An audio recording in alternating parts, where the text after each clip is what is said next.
Okay. So, what a day to be having Greg Madison, and what a day to be gathering, um, especially those of you from the US, but I think everybody's sort of concerned and um, uh, on pins and needles about the US election. And so, what a day to be talking about democracy. I'm so pleased to be with you and to be home in New York, my city here, and to be with you from all these different places. So, how do I introduce Greg, my good friend for many years?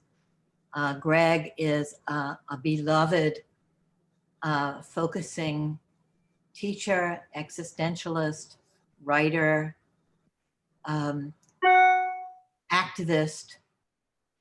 When we're with Greg, when I'm with Greg, I feel like I think deeper in a way, more critically. Greg is, as an existentialist, totally into examining our assumptions um, and thinking.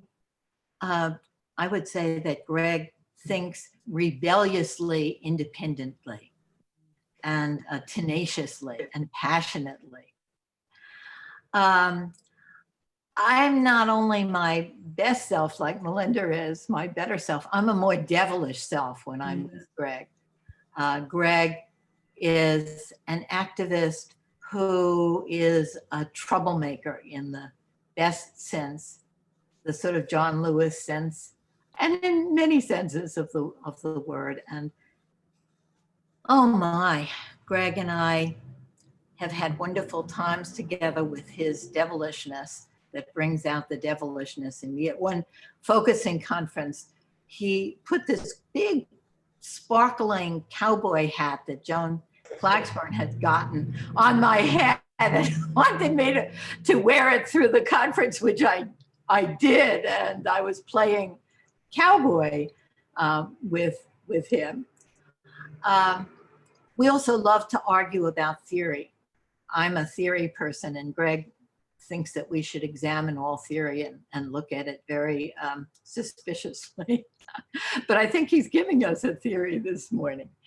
So I'm so happy to have Greg. And it's such a moment to have this concept of inner democracy and outer democracy. When I'm teaching, I often reference that, and people get it right away, this interconnectedness in that metaphor, that we're inviting all of the voices within us and all the voices between us. So Greg, hi, let's go. Thanks, Lynn. Just change my view here. Yeah. I feel like I want to lower expectations to start with. I want to say just a little bit about myself. There's only, I think, 20 minutes for me to speak. And then I want to read a few things, which I don't like to do. It feels much less spontaneous to me. But there are a few things I do want to say, and there's so little time, I don't want to miss some of those important things.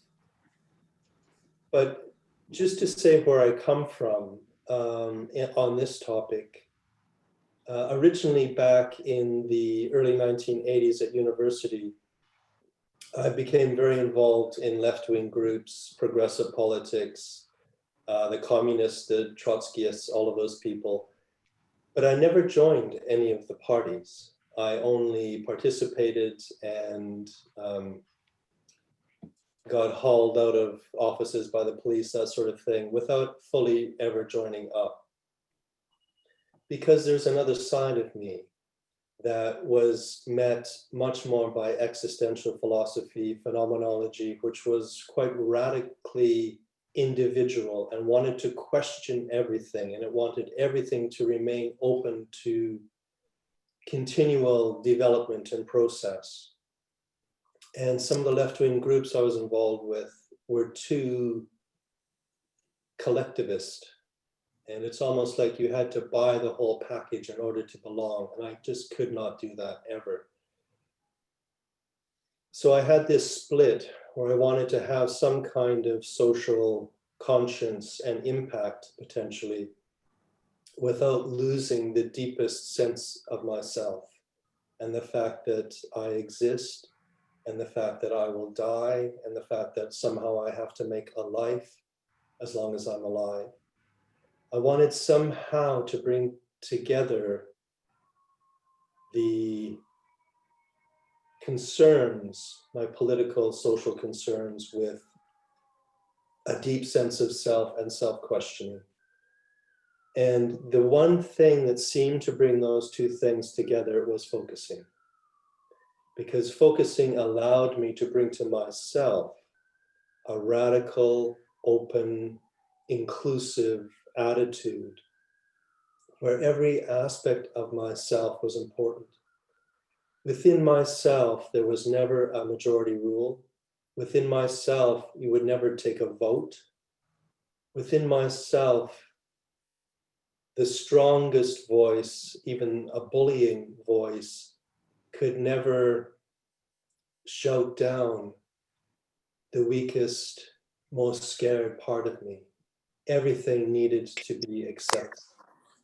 And in fact, the process of change or discovery or inquiry within me would go at the pace of the most scared part.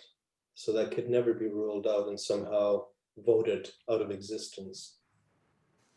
So I began to think, could that kind of different sense of democracy, which is not a representative democracy, it's not a first past the post, as we say in the UK democracy, it's not majority rule, it is a much more consensual kind of democracy, but not consensus where everything is ground into a kind of sameness. It's a consensus where the diversity is fully valued and respected. Could that sense of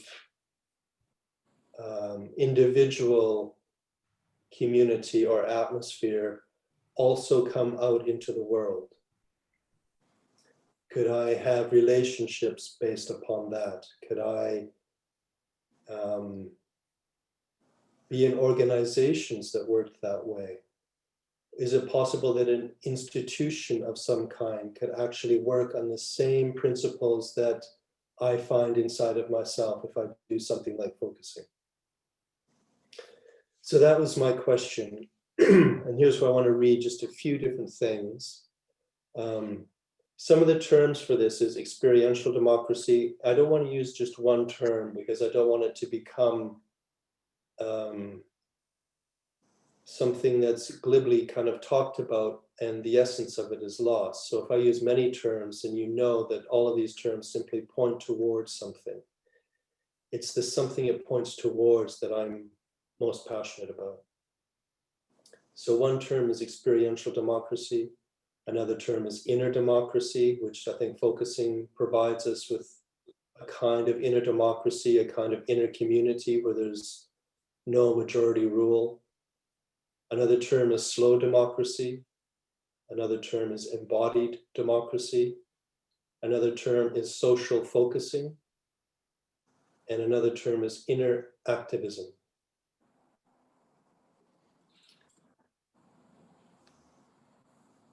So I want to just say a couple of things. One thing that excites me about the present situation is that a lot of, especially younger people, but not just younger people, that are involved in activism finally are wanting to marry up these two sides that I always had split. So there's quite a few activists that are becoming very psychologically sophisticated. They're interested in mindfulness, they're interested in listening skills. Somehow they're wanting to put together the kind of the personal development and the social progress. So, focusing style democracy slows down decision-making so that the whole being of each person has the potential to be involved in the process. Decisions are arrived at with a feeling of rightness. so that action can have a felt continuity with the group as a whole. Decisions are grounded in experience so that each person can have a sense of, I can stand behind this. The decision isn't agreed just at a logical level or on a level of strategy. Because if you agree to a decision only on that level, something's going to be left behind, silently, maybe resisting every step of the way. So this is an attempt to have everything on board so the whole person's being can say, yeah, let's move forward with this. Now's the time. And you have a feeling inside that is right. So social activists now seem aware of the necessity of taking into account the sphere of personal psychology and interpersonal dynamics.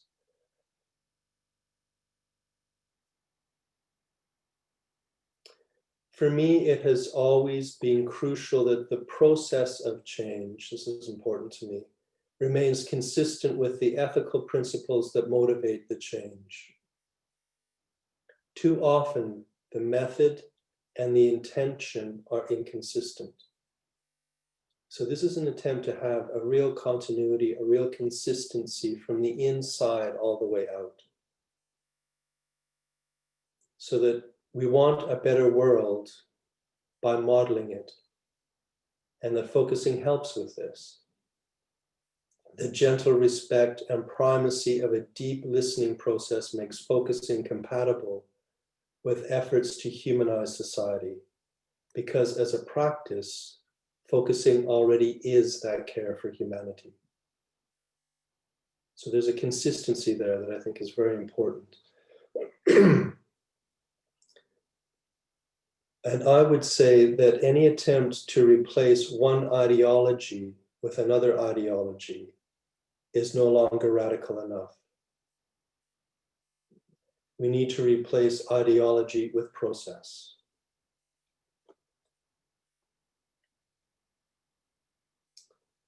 So there's two sections I want to say just a little bit about.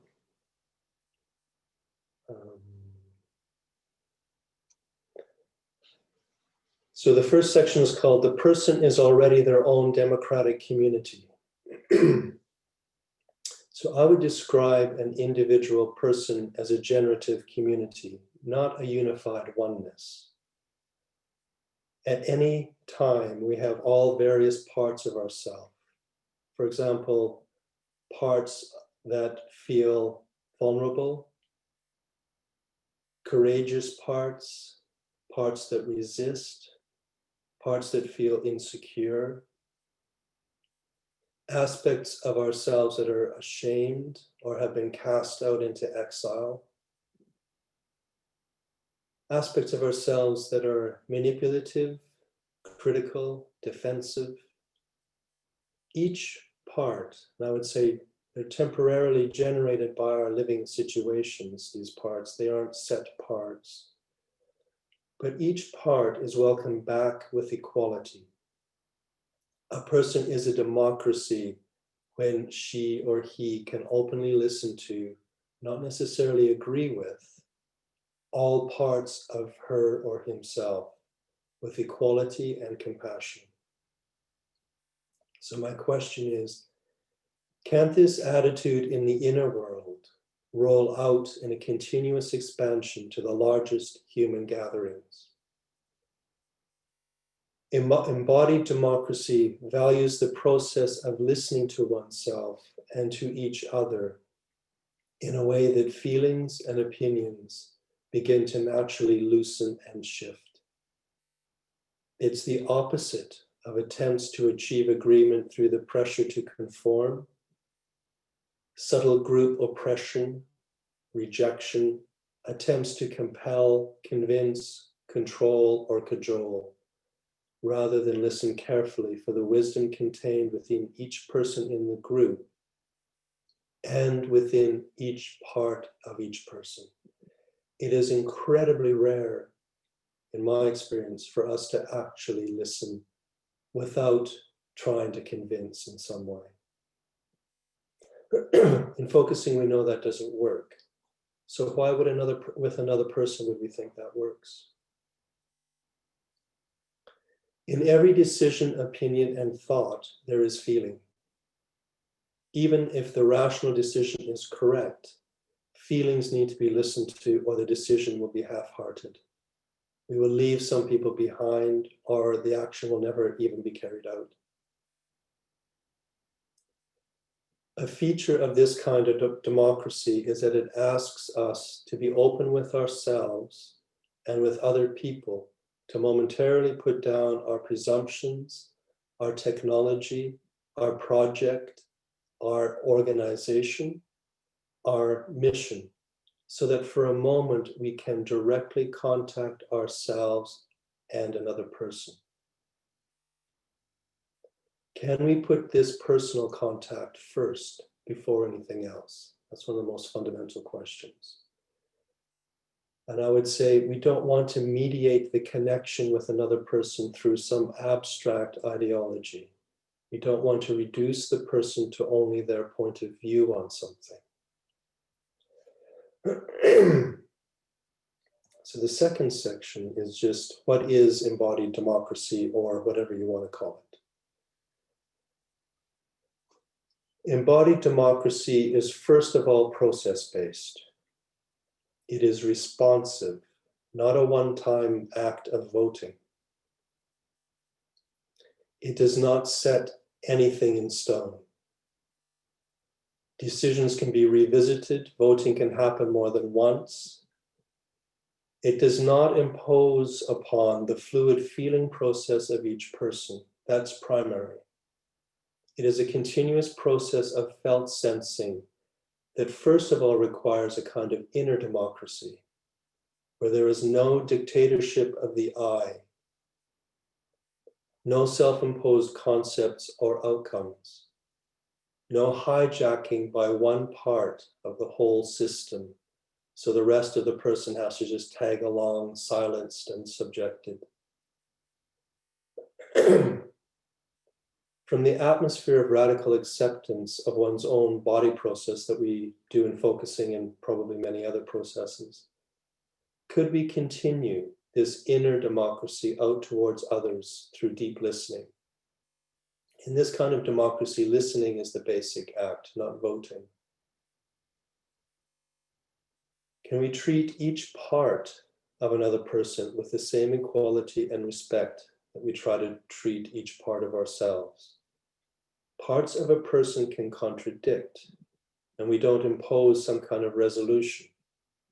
One part can want something and the other part wants something totally different. Can we allow within and between diverse voices, valuing different points of view inside of ourselves and within our organizations or groups, and pausing long enough for a right step to emerge?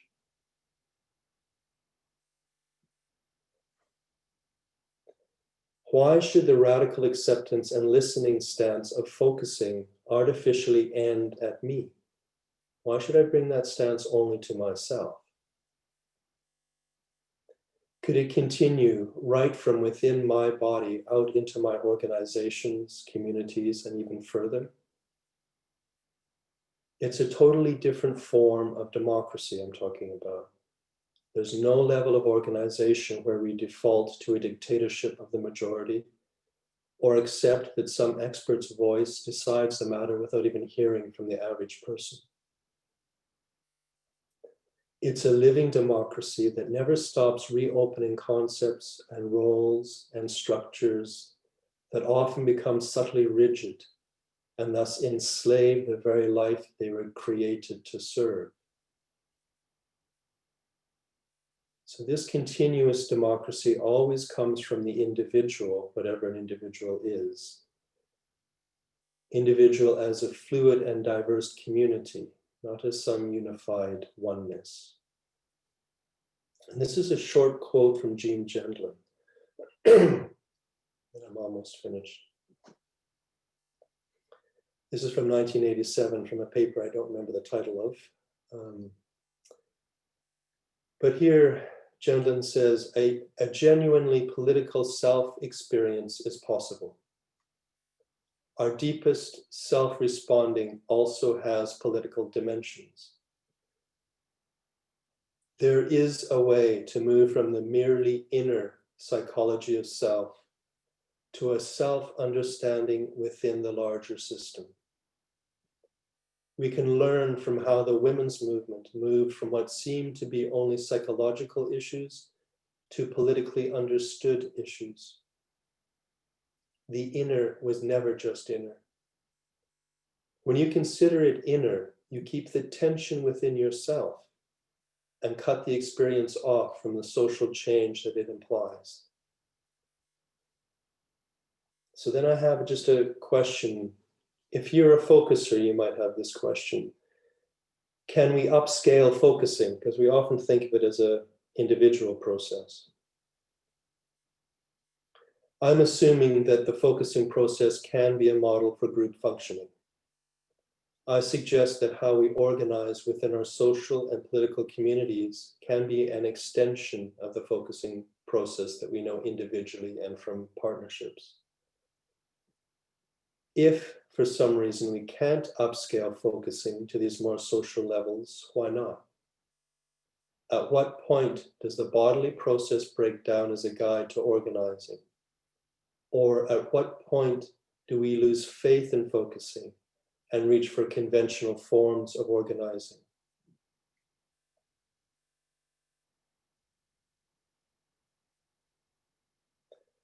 This is another quote from Gendlin. This is not just our question alone. It is an exciting political question in the world. How can people organize themselves in a different way? The great movements of the 20th century all failed around this issue. Whatever their ideal and aims, the mode of organization was always the same. And that, not the ideals, determined what really happened. Focusing and everything that it opens should lead to a different mode for people to organize. Okay, so that's all that I wanted to say. I have a little bit of an experiential thing that I'd like to offer you, but I'm not sure, do we want questions now or responses, feedback, complaints?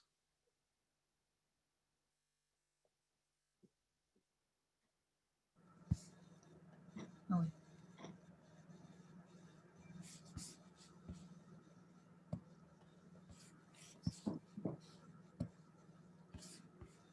Lynn, you were muted. Oh, there you go. Yes, I think it would be wonderful to have just how that strikes us, how that comes in our bodies, what Greg said. Oh, I was so moved by that. And it just felt so right to me. I would love to hear how it struck people. I'm sorry for the little delay there. I'm using Christine's computer with a mouse, and I'm not used to using a mouse, so I couldn't unmute myself right away. So, Greg, if it's okay with you, let's hear from people. Yeah, I'm curious. Great.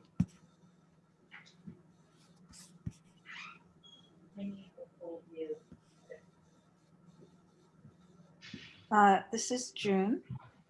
Hi, June. Hello. Thank you for your wonderful talk. It sort of mirrors what I've been feeling as I, in Brooklyn, New York, get ready. Well, I already voted, but get ready for what's going to be happening soon. And actually, in order to continue peacefully in my life, I've really had to come to terms with people out there are not my enemies. We're, I mean, more of what you're saying. We're all one. I'm sure there are people out there voting differently than me who I can still feel close to and love, and they're my neighbors. And that just feels very important to me. Not to be a us and them kind of thing. It just feels very important. Yeah. Otherwise, I almost can't even imagine going forward. Because what would it do to myself and my body to be in that kind of place? So I'm open to what comes. Almost with, I mean, my arms are, okay, bring it on. Thank you. Great, thank you. That reminds me of the morning after some years ago when we had the Brexit vote here. And my friends and I were so devastated. It's like the world suddenly just looked so different, and we were just shocked that people could vote to leave the European Union. And of course, at first we were angry and thought people were not informed and all of that. But after a day or so, I started to say to myself and to others, well, what would happen if we just assumed that nobody's an idiot? That none of these people are idiots? Then something kind of opens and you become, at least for me at least, slightly curious. Yeah, thank you. Yes, I'd like to say, Greg, it's Ronde. I found it very encouraging for me. And of course, I was thinking, well, how can the whole world be like this? Because so many people don't accept focusing, you know. But then I realized, no, it's just me, you know. And from there, who knows? But it was very encouraging to just embody all those little things. Thank you. Thank you. I want to just say one thing in response, because of course, if you take what I've said seriously at all, the question probably arises, how? How would we do this? And I don't have a full answer to that. But some years ago, after the Brexit vote in the UK, I came up with this idea of the World Day of Listening. And I still think listening is the key. People don't have to learn focusing, they have to learn listening. And if we could have huge free listening events, like in churches, in community halls, wherever, where people come, they have a short presentation, and then they get to just try it with each other, just to listen. I think that's the key. I think if we really want democracy, we have to have a deep listening practice in our society. I'd like to, oh, sorry, go ahead. Oh, who's? Hi, Calliope. Hi, Helene. Hello, Greg, Lynn, and everybody. Hi, Calliope. So, Oh, yes. it's Calliope. Hi, Calliope. Hi, Lynn. I Hello. just wanted to say that that listening event was a wonderful event, and we took part in it in New York. Calliope, what were you going to say? No, I wanted to say, first of all, that it really spoke to me what you said, Greg. I mean, I heard you before in Greece talking about it, and I needed, of course, to hear it again. I need to hear it again and again. Because yes, my question is that was what you answered already, the how. And as you were talking, I was thinking, this is really ideal. This is the answer. This is what's coming to me, that this is the answer when we talk about democracy. And yet it's the how, and also like, oh, but it's gonna take so much time. And I don't mean so much time for the world to change only, which of course, right? But even, let's say, a group, a small community, to really listen to all of that. That's right. But what at the same time, yes, I do want to do it. I want to try it. And actually, I want to be part of your movement in some way. So that's what came to me. Thank you. Thank you. I want to just say one thing in response to that as well, if that's okay. We know from focusing that if you're experiencing a very difficult situation and somebody asks you to act, you would probably act without much wisdom. But if you do focusing first, you often get to a place where a wiser kind of action can come. And that's what I think we do in democracies. We're asking people to vote where they're right at the highest pitch of their reactivity. If there was a listening process, and after that listening process, we ask them to vote, however they vote, it would be much more, I think, probably much more thought, much more nuanced. It's very different if we take action at a particular point after a listening process.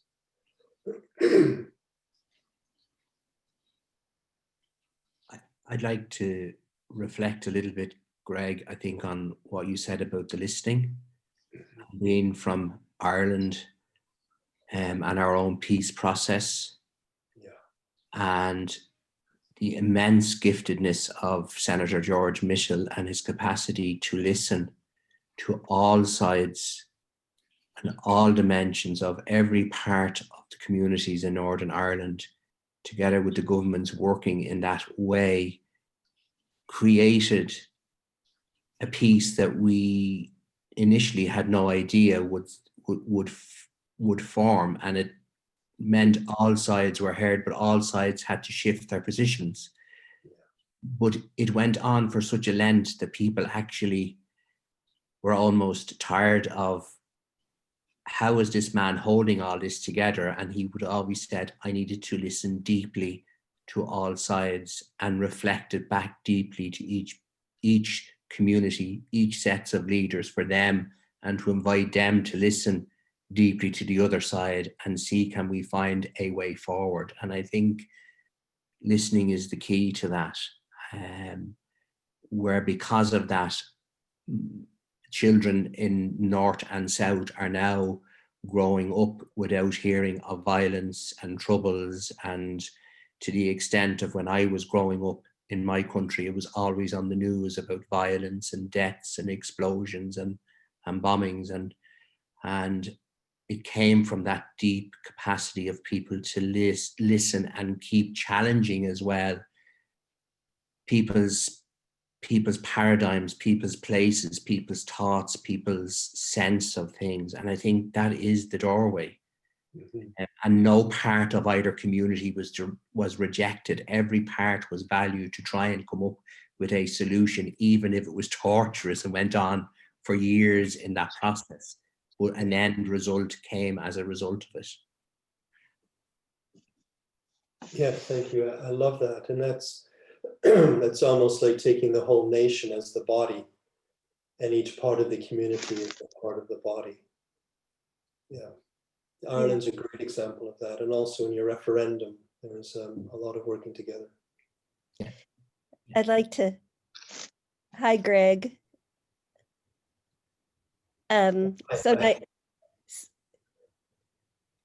So nice to see you again, and so nice at bringing fond memories of the UK Cambridge conference and talking about some of these issues there. I just wanted to share a personal experience that's so meaningful to me that this brings up. And one of my favorite COVID experiences about finding common ground, that listening is about words. It's also about listening for common ground as a way for closeness. Previous to COVID, we have some neighbors kitty corner to us. And the only way I knew them was that every election we would have our Democrat signs, they would have the Republican signs, and we kind of amusingly called them in our household the Republicans. And the only other way I knew them is occasionally I'd get a NRA credit card mailing that was meant for them, that's the National Rifle Association, and that my daughter would rescue their blind dog on our deck. That's all I knew. And miraculously enough, we have become the best of friends during COVID. we have really gotten to know them. John approached Larry at the mailboxes and was very friendly, and Kelly and I shared gardening. Like I'm a total spaz with it. She shared some things. And then I found out that she is the Secretary of Commerce under Larry Hogan, our Republican governor in Maryland, has been the main Republican delegate. But I began to respect her as such a hard worker. I think she basically does a large majority of his work, and a really just open-hearted woman. And the culmination was being invited at Halloween at her house, socially distanced around a bonfire outside, greeting the few kids that ventured out during COVID. And, come to find out, they're not even voting for Trump, that they feel there's so much that they feel similarly to us about, even if they've, they're on the other side, so to speak, in some ways, but they're really not. They're multifaceted people. Mhm. And I love when my perceptions are busted. I love that. It's one of the best things about listening. It happens at every focusing gathering. You have an assumption about someone. It's a first impression. It's something they said. It may have been something that hurt your feelings. It may have been some way they are. And invariably, when you sit and you really listen and you get to know them from the inside, something shifts there. That is my favorite thing to happen. And this is my favorite. They literally have become the most just really good friends and neighbors. And Larry and I, we joke that we will travel really far to make a friend. We will put so much effort out, and it's almost like the Wizard of Oz, there they are across the street with us, not knowing who they really were. So I just made me think of that, what you were saying. That's a lovely story. Thank you. It really shows what happens when you get below the point of view of someone, or at least the assumed point of view.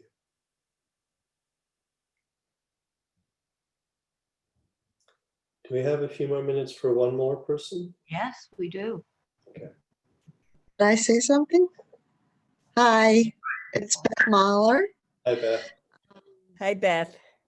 I was really touched by the line you said that the person is already their own generative community. Mm. And there's something about if we could come toward each other person with that sense of they too are their own generative community, that this opens that generative felt relational space that could be trusted, that could be there. We're listening as we're trying to sometimes help co-regulate someone else or be co-regulated by someone else. We sense our own dysregulation, or when we sense someone else's spiraling. So thank you. That it was really very deeply moving to hear that. Thank you. We often encourage the new people or the shy people to take a chance to speak. And you don't even need to know what you're going to say ahead of time, because we want to be that inner and outer democracy that Greg is talking about. And so we want to hear your voice. If you want to say something, take that chance. I just want to say something about what I'm going through, and I think all of us in the United States are going through right now, and it's for me, I'll talk for me, that I'm terribly anxious about losing our democracy, and have to do a lot of focusing in terms of how to keep my own groundedness during this very challenging time. And I'm very frightened. And that's a place in me that my heart's pounding right now. I don't know how much of it is because I'm speaking here, but it's also because our democracy is, this is my feeling, our democracy is being very threatened. And there's a very dangerous person who is very divisive right now. And I don't know what's going to happen. So I'm living with that uncertainty right now, as well as a lot of other uncertainties in my life, COVID, an ill husband, there's a lot happening. So, but I have to find a way forward. And I guess I'm not sure exactly how to, but I really do appreciate, Greg, your helping me to accept, again, also all the different places that are activated right now for me. And I remember meeting you many years ago. I don't know if it was in the Netherlands or someplace, but it's good to see you again after 20 years, whatever it's been. Thank you. Thanks for that.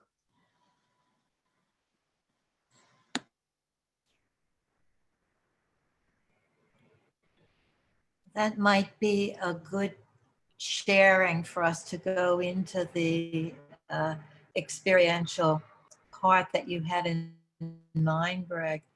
Many of us here are anxious for many reasons, including the election.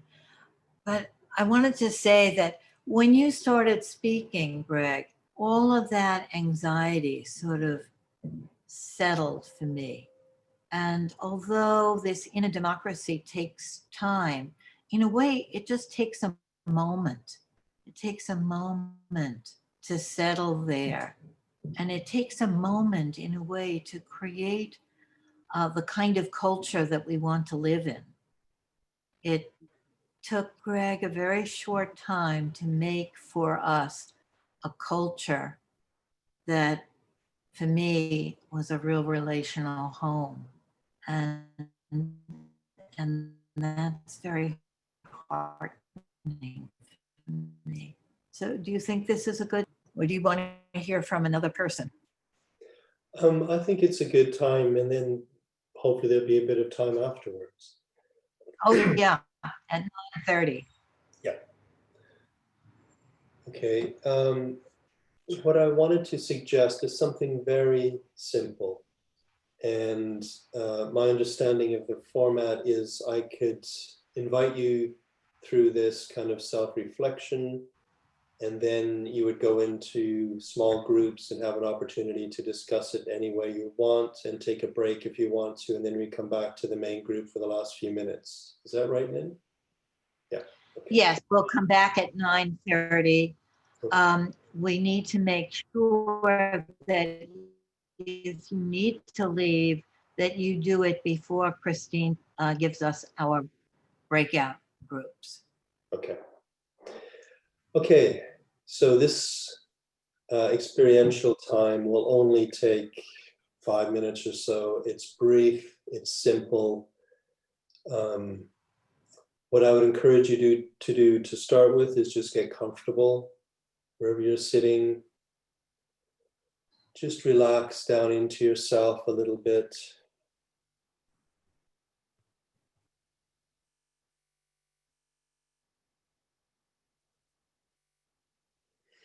Maybe take a couple of deep breaths.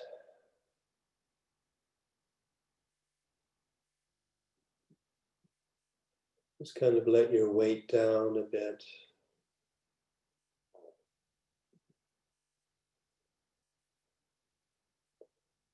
And first of all, maybe just get a little bit of space from any kind of personal concerns that you have at the moment.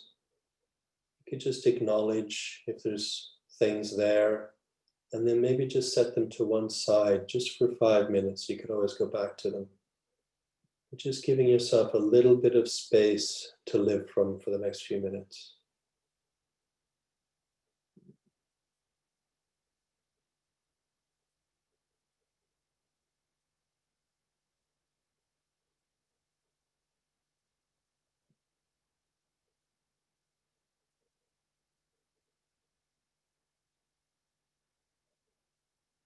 So any concerns, worries, plans for the day,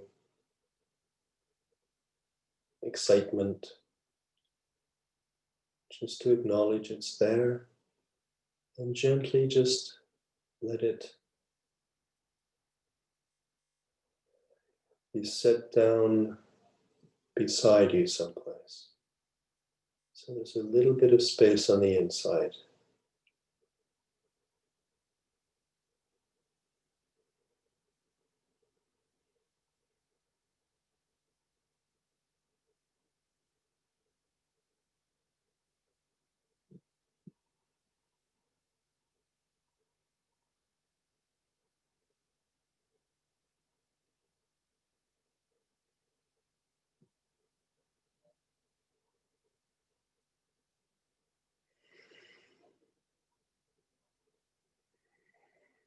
So then maybe just another deep breath, just to give yourself a little bit more space inside and a little distance from anything else.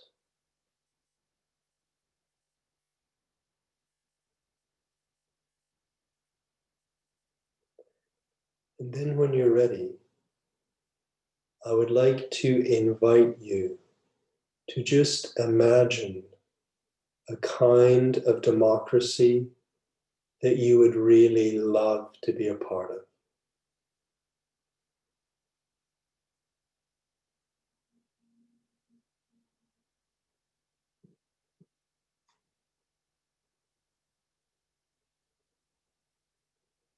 Whatever that word means to you, a kind of democracy, a kind of caring community,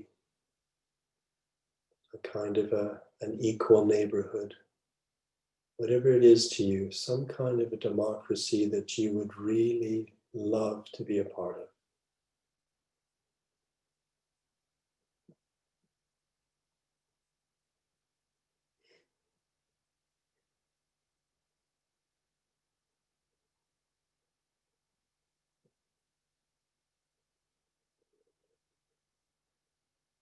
So just inviting a felt sense or a feeling about what you would like democracy to look like, to feel like, to sound like. What would you really like it to be like?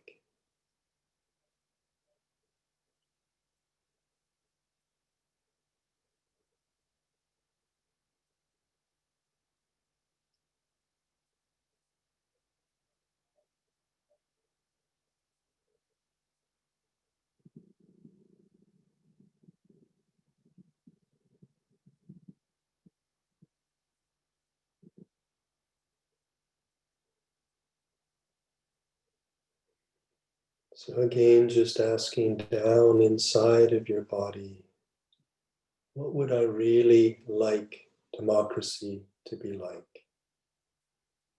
How would I feel? How would we act towards each other? How would things be done?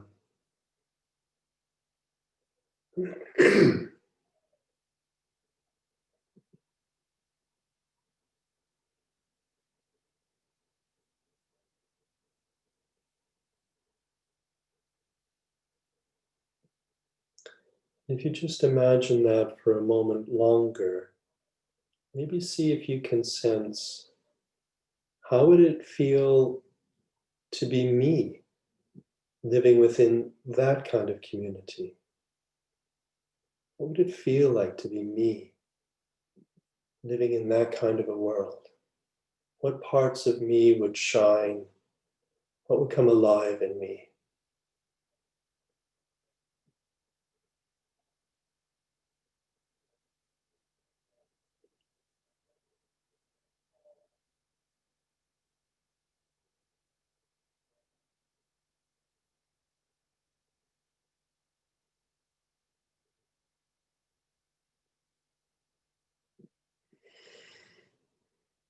Okay, knowing that you're going to have a chance to discuss this with a few other people, you might want to make a few notes, but that's totally up to you.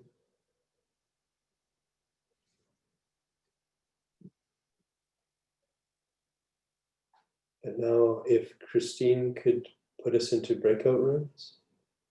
Wow, we Thank had a you. wonderful sharing there in our small rooms. And is Greg here?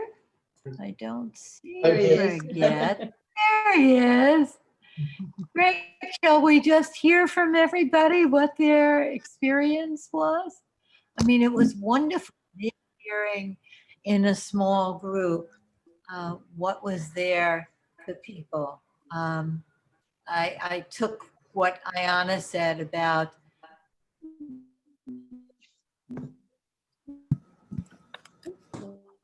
whatever it is. We had a wonderful time. I talked about how these nature shows about the biodiversity and the importance of the forest, everything working together, is such an image for me of the democracy that I crave, that we're like a forest with the human diversity, and the human and plant and animal diversity of everything working together, and us without a them, all of us together being the diversity.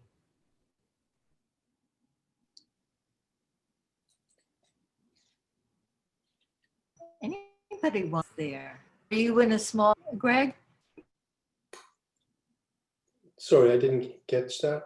I think Robert was wanting to say something.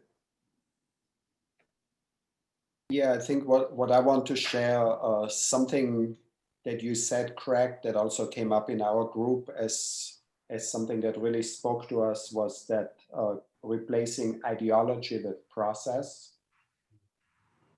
And for me personally, listening to you, there was also this voice coming up like, well, how is this going to work on a practical level? Mm-hmm. And then the whole talking about listening, which also I think can be a little general, because for us as focuser, listening means something completely different than people who don't have experience with a process like this. And where my questions really got answered was when Derek spoke about the peace process in Ireland, mm-hmm. and the patience it took. Mm-hmm. So it was the listening plus the patience. Mm-hmm. And that's really, I think, the main thing I'm taking from this meeting today with me, because that's also something I need to really stop and intend, because especially if there's a lot of anxiety in myself and all around, it's really difficult to see that that's possible, to be patient. And I think that's so important.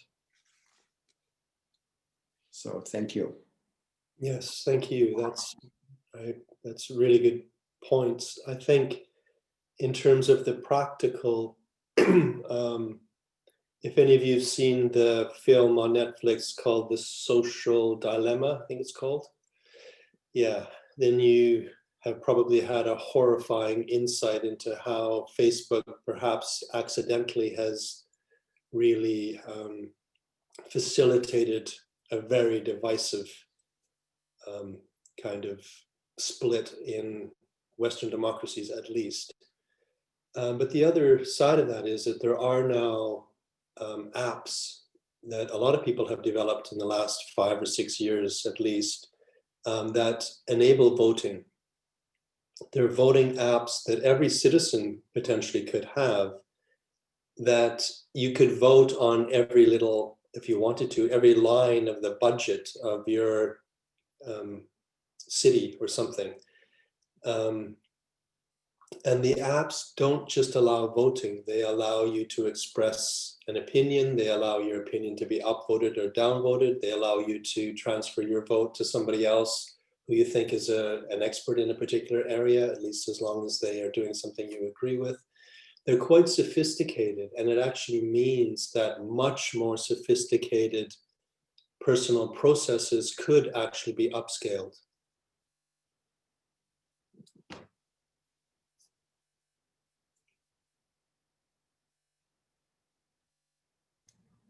I believe there needs to be a dialogue before those apps come into play, or a dialogue in small units. And that requires a safe space, and that is very difficult to find in this day and age, at least in this time, because we're part of it is the news media's need to manufacture news and manufacture different points of view, and not really giving the individual or individual communities space to actually dialogue among themselves and come to some consensus.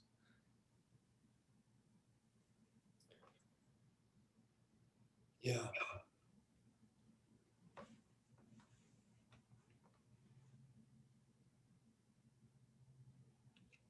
Greg, I'd like to just echo your sentiments on the social dilemma, which I still find somewhat traumatizing to recollect what I watched over the course of the hour and a half. And it brought in a lot when we were focusing this morning about sort of our objective realities. And I think like something that came up in our small group is like kind of trying to stay tethered to something while reaching into someone else's alternate reality, as described so eloquently in The Social Dilemma. And that true, I think when even as we processed it in the group even further though, what came up more was like a genuine fear of sort of leaving my own reality to enter into someone else's because of how they can feel so different. And then kind of finding, I think in theory, it would mean finding the tethering in myself and staying with that amidst the storm of going to someone else's reality. But even so, it's a very, just being very honest, it's a very scary, the film was very scary. The idea of where the film could take us is very scary. And so I think that is kind of somewhere in my roots of like, to do this is very, very scary. Yeah.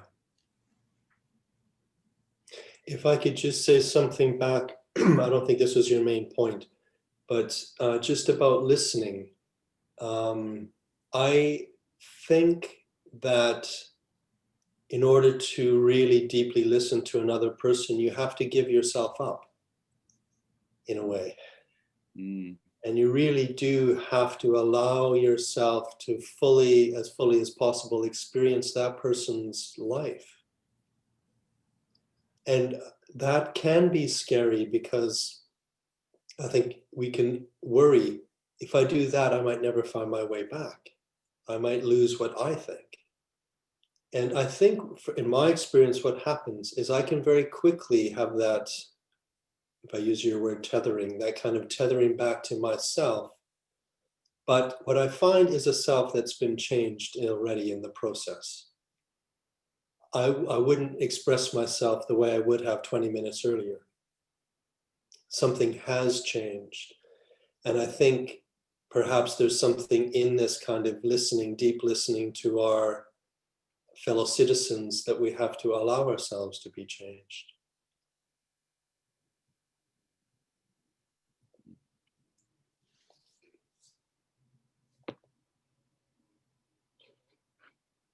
It's Freda here from Germany. I just want to refer to your last words, Craig, because I love them so much, because that is the crossing that is happening. The other person is affecting me, and I'm not the same anymore. We have moved forward a bit. That is in this process of listening happening. So thanks for that very much. Yes.